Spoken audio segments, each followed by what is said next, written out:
Hey brave heroes! Welcome to the channel. Here's Waki Spartan with news from the Dominion. If you want to uncover the secrets of hero wars, level up your game, and learn the best tips to dominate, you're in the right place. Join the Spartan family and unlock your true potential. Today, we're diving into a tutorial that's mainly aimed at beginners, but it can also be helpful for more advanced players who want to optimize or refresh their knowledge. In this video, I'll give you a general overview of the different hero classes you'll encounter in the game, the types of damage they can deal, and the various manipulation effects and buffs that can influence battles. We won't go too deep into advanced strategies just yet. The goal is to build a solid foundation, step by step. In future videos, I'll break down each mechanic in more detail and show you how to build powerful team compositions and synergies. But for now, let's keep it simple and progressive. Let's start with hero classes. In the game, you'll find several types of heroes: warriors, mages, marksmen, supports, controllers, healers, and tanks. Each class has a specific role in your team. Warriors, mages, and marksmen are all DPS, meaning damage per second. Their role is to deal as much damage as possible. Mages stand out for their ability to apply manipulation effects in addition to their damage. Some warriors and marksmen can also apply these effects, but it's much more common among mages. These three classes, warriors, mages, and marksmen, are the core of your offensive power. They're the ones who will melt the enemy's health bar and are essential to building a strong team. The support class is often underestimated by beginners. That's understandable. When you're new, you tend to focus on the visible numbers at the end of a battle.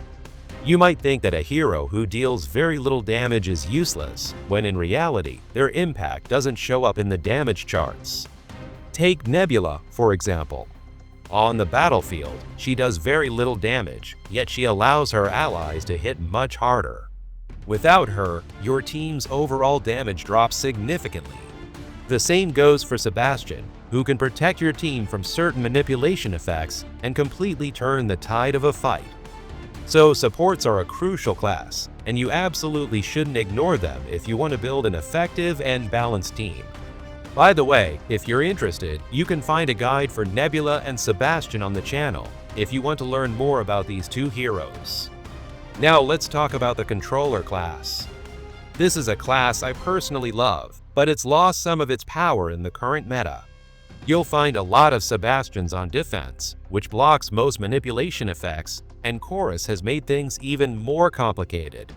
It's worth noting that some effects, like paralysis, aren't considered negative effects and therefore can't be blocked by Sebastian. That's an interesting point to keep in mind.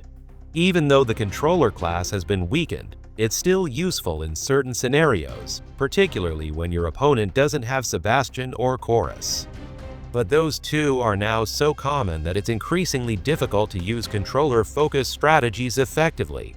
I used to play this class a lot with setups built around 3 controllers. It was super fun and very effective, but now it's much harder to pull off. Heroes like Arachnia have become less relevant, and others have fallen behind as well. Still, some remain useful in specific contexts. Let's move on to the healer class. Their primary role, of course, is to keep your heroes alive. But that's not all. Many healers also provide shields, increase your team's attack speed, or offer additional buffs. Martha, for example, can greatly increase your team's combat rhythm, which can make a huge difference. Healers often have important secondary roles, and they're definitely not a class to overlook. As always, some are better than others, but a good healer can be the difference between winning and losing. Finally, we have tanks. Their job is to stand at the front line and absorb damage to protect your DPS, supports, and healers. They soak up hits and give your backline the space to do their jobs. That said, in the current meta, their role has weakened. Heroes like Aiden allow you to use DPS in the tank position, which makes traditional tanks less useful, especially on offense. Still, I do recommend using them in defense, where they remain effective. Let's now look at the types of damage in the game. There are three: physical damage, magical damage, and pure damage. Physical damage appears in orange. Its main advantage is that it can land critical hits, allowing for extremely aggressive and fast team compositions. Its main downside is that it's reduced by armor. To counter that, you'll need to increase your armor penetration stat. Magical damage appears in purple. It's often area-based, known as AoE, or Area of Effect Damage.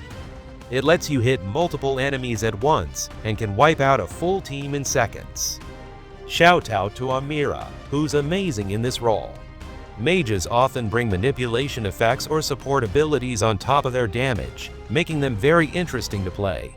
Their main weakness is that they're reduced by magic defense. To compensate, you'll need to boost your magic penetration stat. Pure damage appears in a gray-white color. These are fixed amounts of damage that aren't reduced by any stat, not armor, not magic defense, nothing. If a hero is said to deal a certain amount of pure damage, they will no matter what. It's a very powerful type of damage, but hard to boost because very few heroes can enhance it. Heidi is a great example of a hero who specializes in pure damage and makes it very effective, especially in AoE. Now let's talk about manipulation effects you'll come across in the game. Stun stops a hero from taking any action. Charm has the same effect. The hero can't act for the duration of the control. Silence prevents mages from using their magical skills. Energy Drain removes a portion of a hero's energy bar. Blindness causes physical attacks to miss their target. It can also affect certain mages who deal physical damage. Regression is a rare effect that lowers a targeted hero's skill level. Currently, only Polaris and the Ice Flag can apply this effect. Paralysis prevents a hero from attacking, although they can still dodge incoming attacks. Finally, Mind Control makes a hero turn against their own team. Let's now go over buffs, or positive effects you can apply through your heroes, mostly from support roles. There are several types of buffs. Manipulation Block, found in heroes like Sebastian, Nebula, and Celeste, cancels certain negative effects like silence or blindness. Energy Gain speeds up how quickly your heroes charge their ultimate abilities, allowing you to use them more often. Attack Speed Boosts let your heroes strike more frequently in a given time. This is especially noticeable with Martha. Some buffs increase existing stats like physical attack, magic penetration, or armor penetration. Others add stats that your hero doesn't have naturally, thanks to artifacts. That's a major part of the game, and I'll cover it in more detail in another video. Some buffs provide shields that absorb or reduce incoming damage. In some cases, like with Astroth, those shields can even redirect damage while reducing it. Finally, certain buffs increase healing efficiency, which greatly improves your team's survivability. To wrap up this video, let's briefly touch on team building.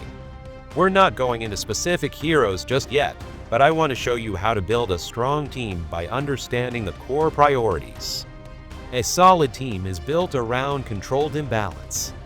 For example, in a team with 3 DPS, it's normal that they're far stronger than your supports or healers. Don't be afraid to focus your resources on your DPS. Having a 160,000 power DPS and a 70,000 power support is perfectly fine. DPS will take hits and carry your fights. Your support and healers are in the back. They just need to fulfill their role, not be powerhouses. Personally, I often go with a setup of 3 DPS, 1 key support, and a 5th slot that I adjust depending on the situation. It could be a healer, a 2nd support, or even a controller. A healer like Dorian, even at 20,000 power, can do an excellent job if used properly. If misused, he's useless, but if you play him right, he becomes a true healing machine. And that's the end of the video. I hope it helped you out, whether you're just getting started or already a seasoned player. If you enjoy this kind of format, through tables or in-game breakdowns, let me know in the comments.